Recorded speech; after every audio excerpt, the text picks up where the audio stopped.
विजय जी, जबलपुर से। जी, राधे। श्री राधे महाराज जी, आपके चरणों में कोटि कोटि प्रणाम। महाराज जी, जब हमें मालूम है कि संसारिक जीवन सिर्फ मुक्ति के लिए मिला है, तो हम क्यों अपने बच्चों को पढ़ाई, नौकरी, संसारिक जीवन में डालते हैं? उनकी मुक्ति के मार्ग पे क्यों नहीं डालते? नहीं, कर्तव्य पालन अत्यंत आवश्यक है। मुक्ति का एक क्षेत्र कर्तव्य पालन भी है। यदि अपने कर्तव्य का पालन ना किया जाए तो मुक्ति नहीं प्राप्त होगी। अर्जुन जी कह रहे मैं संन्यास ले लूं और भजन करूं, भगवान कह रहे नहीं, युद्ध कर और भजन कर, मामुनिस्मर युद्ध च। तो बच्चों को पढ़ाइए लिखाइए, वो हमारे देश के भविष्य हैं। और अध्यात्म से युक्त होकर के जब हमारे देश का सेवा भाव स्वीकार करेंगे, चाहे वो मास्टर हो, चाहे डॉक्टर हो, चाहे एमएलए हो, चाहे सांसद हो, तो अच्छी तरह वो कर पाएंगे। अगर अध्यात्म नहीं है तो भ्रष्ट हो जाएंगे और भ्रष्ट आचरण करके हमारे समाज का शोषण करेंगे, चाहे कोई हो, चाहे कोई हो। अगर वो अध्यात्म से युक्त नहीं है तो शोषण करेगा, पोषण नहीं करेगा। तो आधुनिकता पढ़ाई के साथ अध्यात्म की अगर पढ़ाई हो तो बहुत आवश्यक है। अगर आधुनिकता का काखा गागाम ना पढ़े होते तो शास्त्र की भाषा कहाँ से हमको याद आती? तो आधुनिक पढ़ाई भी आवश्यक है और शास्त्रीय भाषा भी हमें पता होना चाहिए। हमारा धर्म क्या है, हमारा कर्तव्य क्या है।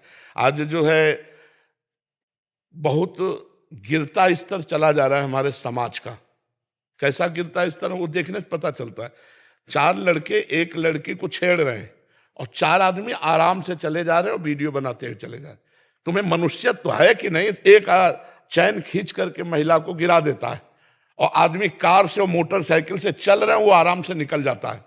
मतलब तनिक भी मनुष्यत्व नहीं रह गया कि हम 4 किसी की रक्षा कर सके। हमको भगवान ने अगर प्राण दिए ना तो परहित लाग तजय जो देही संतत संत प्रशंसते। अगर हम अपने प्राण भी उसकी रक्षा के लिए दे देते तो हमें भगवत प्राप्ति होगी। तो अध्यात्म का थोड़ा भी ज्ञान नहीं रह गया।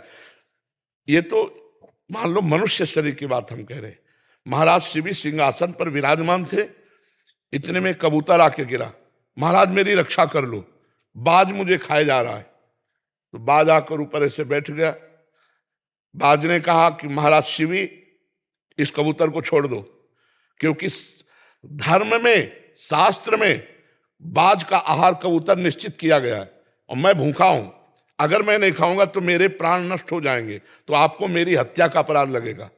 कबूतर ने कहा मैं आपकी शरण में हूं, अब मुझे आप मत दीजिए, नहीं तो बाज खा जाएगा।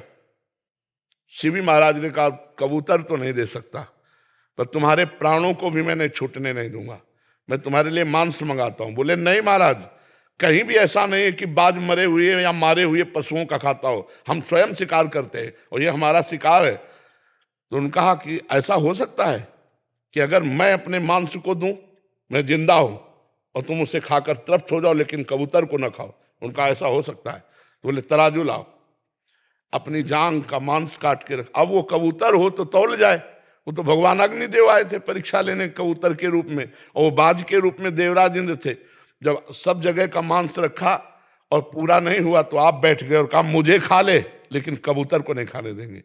हम इनकी संतानें हैं, हम इनकी संतानें हैं जो एक पक्षी की रक्षा के लिए चक्रवर्ती सम्राट महाराज शिवी अपने आप को समर्पित करें। या हमारी माताओं बहनों के साथ कुछ हो रहा हो बगल में और हम वो वायरल करने के लिए वीडियो बना सकता है।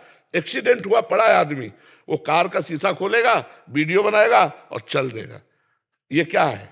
ये आधुनिक पढ़ाई तो बहुत पढ़ ली, लेकिन अध्यात्म नहीं है। नहीं तो तुम कैसे चल देते? एक अपरिचित आदमी कष्ट पा रहा है तो हमारा मनुष्यत्व तो कहता है कि हम तन से, धन से, मन से उसकी सेवा करें, उस समय सहयोग करें। उस समय में ये नहीं सोचना कि मेरा क्या होगा, नहीं, उस समय सोचना इसका क्या होगा, इसका मंगल। यही परहित सरिस धर्म नहीं भाई। तो हमें लगता है आधुनिक पढ़ाई और आध्यात्मिक पढ़ाई दोनों आवश्यक है। अगर आधुनिक नहीं होगी तो आध्यात्मिक में प्रवेश नहीं होगा, अगर आध्यात्मिक नहीं होगी तो आधुनिक की सार्थकता नहीं होगी। दोनों जरूरी है। अपने कर्तव्य का पालन करते हुए भजन करो, इसी से भगवत प्राप्ति होती है।